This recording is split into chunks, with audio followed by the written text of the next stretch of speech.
The United Arab Emirates. Whether it is for business or for pleasure, it can definitely be a memorable and enriching experience. It is important for you to listen to me today because we're all business students, and someday I hope that all of us will be successful businessmen and women in the industry, and we may be asked to travel to the United Arab Emirates or any other country to do business. Since we are talking about the United Arab Emirates today, it's important to learn the business practices and communication that goes on in this great country. I'm incredible to speak to you today because I've done extensive research on the United Arab Emirates. I have a father who worked in the Middle East and he brought so much of the knowledge upon me about the business cultures, and I'm also part Middle Eastern, so I connect with the culture. The important business practices that we are going to be looking at today are the business etiquette, the social etiquette, how presentations, meetings, and negotiations should be conducted. First, let's take a look at the business etiquette in the United Arab Emirates. It is important to have business cards ready to hand out, and it's important to treat the business cards with respect, and there should be 2 languages on the card. 2 languages on the card shows respect for the culture because even though English is a language that is spoken very well in the UAE, people often forget that the United Arab Emirates is an Arabic country, so the language should be in Arabic as well on the cards because it shows respect for the culture. It is also important to remember how hospitable the Arab people are. Hospitality is very important to the Emirati and Arabs, so during meetings you can expect a lot of refreshments. You should at least accept 1 cup. If you don't accept it, it is considered rude. When refusing another cup, you should gently waggle the cup between the thumb and forefinger to indicate that you've had enough. It is also important to remember that coffee is offered to guests and ordered according to ranks. You should never drink more than your host. You should always be respectful and just drink as much as everyone else is drinking. It is also important about your status and face in the country. Face and status are very important in business as well as social situations. Precedence is always shown for people with seniority in age, and visitors should always take note of this. It is important to allow the senior person in any situation to take the leading role. It is also important to allow an older person or more senior person to, let's say if you were to hold a door for them, for example, you should allow them to go first to show respect and honor their status and title.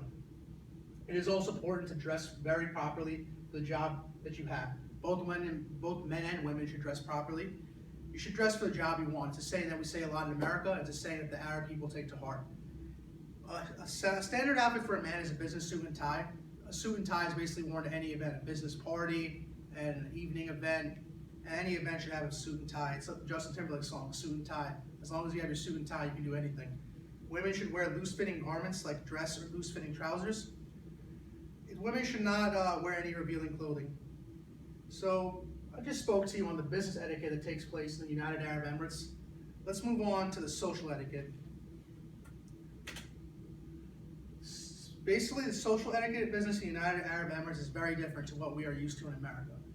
Greetings vary and several styles are used in the United Arab Emirates.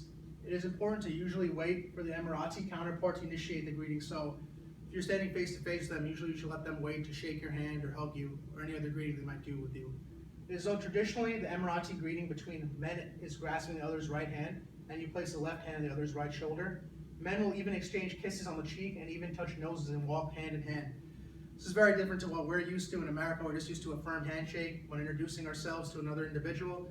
United Arab Emirates are very hospitable people, so they go the extra bounds to make the greeting special between the client and themselves. It is also important to remember that the same Emirati women will not shake hands with foreign men or women. Using the left hand is considered unclean, so it's not recommended to use the left hand when shaking one's hand. When speaking with an individual, you should approximately be 1.5 feet apart, 1 to 1.5 feet apart. In America, we are very used to, people not being in our personal space. We want our space when we're talking with an individual. But the Emiratis are used to staying close and talking, so you should always stay in place. If you back up, it is offensive and insulting. And it's very important not to do that, to be insulting, because they're very hospitable and chatting close together is normal. And being insulting and rude can hurt your networking and your business relationship with them in the future. So I just spoke to you on what the business and social etiquettes are. Let's move on to this presentations, meetings, and negotiations. Meetings, presentations, and negotiations are very important in any business environment. As I stated over here, it is important to be respectful and prudent about the use of visual symbols during a presentation and to be sensitive to the views and beliefs of other people. In the Islamic thought, it is considered inappropriate to portray people in any way. It is considered inappropriate to portray animals and people in a wrong way because the Islamic view, they're very big on their religion, and they believe that everyone is created by God, so you have to respect people and animals. Animals and anthropomorphic versions of inanimate objects can also cause offense. A graph or suggestion of men and women appearing the same physical space should be not conducted. It should be eliminated to say, because they are very sensitive about men and women appearing the same ad. Like a sexual ad may be working in America or any other European country, but it doesn't work in the United Arab Emirates. It's also important to be careful when you portray people from the UAE. It's important to also be very careful when portraying their neighbors. Their language, the Arabic language, should be portrayed very carefully, and so should their iconography, their religious iconography. Meetings are an important part of the United Arab culture. The meetings are really social because they involve the serving of tea and coffee and other refreshments. Small talk is very important to build trust during the meeting, so it's important not to rush straight to the business talks. A small talk example would be asking one how he's doing, how his health is, how his well-being is. You should never ask them how their wife, their daughter, or female relatives are. They take very big offense to that. It's important to, during a meeting, people may come in and out of the meeting room. They're not going to be necessarily related to the business. It's common, and as a visitor, we should pause and wait for the person that comes in to stop talking, and then we should allow our conversations to take place. We should always set our objectives in the meeting after the small talk is done and focus on what we want to get accomplished when speaking with our clients in the United Arab Emirates.